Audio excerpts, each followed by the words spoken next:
We're on to our next round of questions. The first question will be answered first by Mr. Billefer, followed by Mr. McMurtry.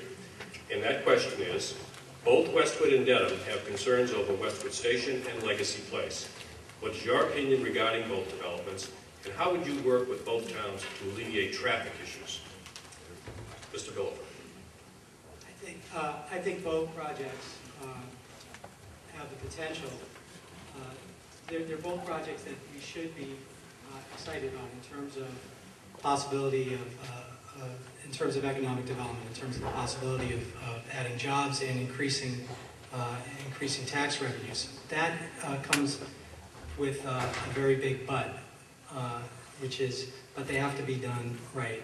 They have to be done in a way that respects the neighborhoods that abut them, and have to be done in a way that they make sense together and for the region. And obviously, the major issue would be transportation and mitigation for not just the neighborhoods that surround it, but for 128 in the entire area.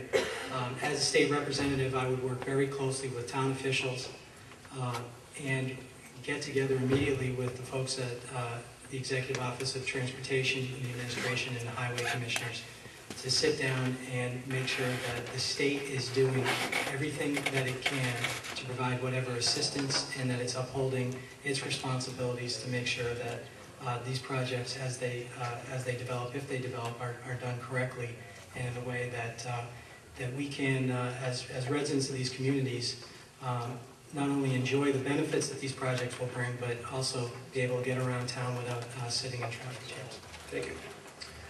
Mr. McMurtry, both Westwood and Dedham have concerns over Westwood Station and Legacy Place. What is your opinion regarding both developments, and how would you work with both towns to alleviate traffic issues?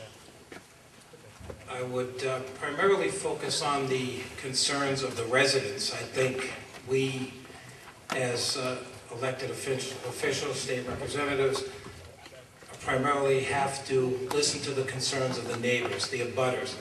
That should be the primary concern of both Westwood and Dedham. These two projects are obviously going to have a drastic impact on the way of life.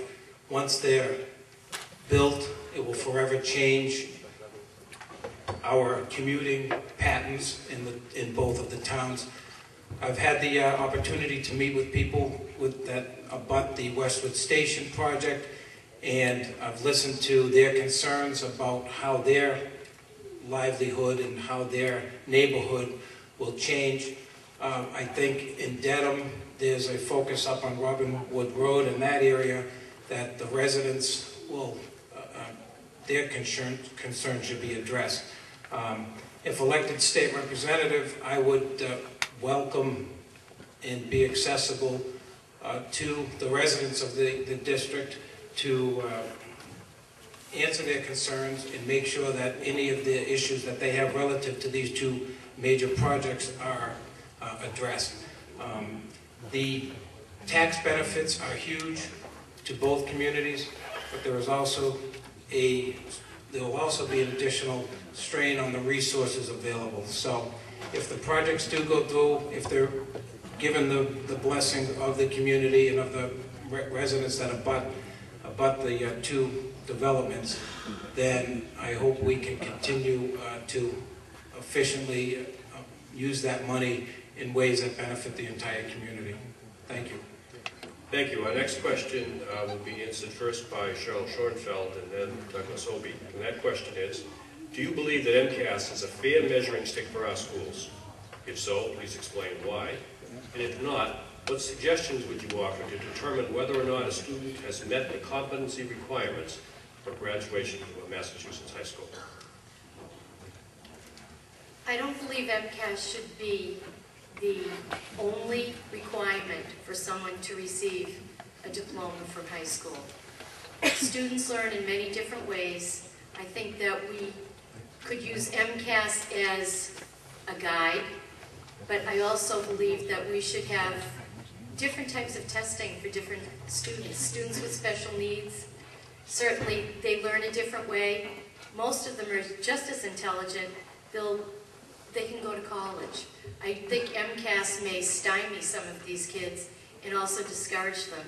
I also believe that we are teaching too much to the MCAS.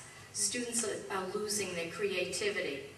They don't seem to have critical thinking anymore. I certainly would work to erase using MCAS as the only graduation requirement. Thank you. Thank you. Again, Mr. Obie, the question, do you believe that MCAS is a fair measuring stick for our schools? If so, please explain why. And if not, what suggestions would you offer to determine whether or not a student has met the competency requirements for graduation from Massachusetts high school? I do feel that MCAS, while not perfect, is a good standard.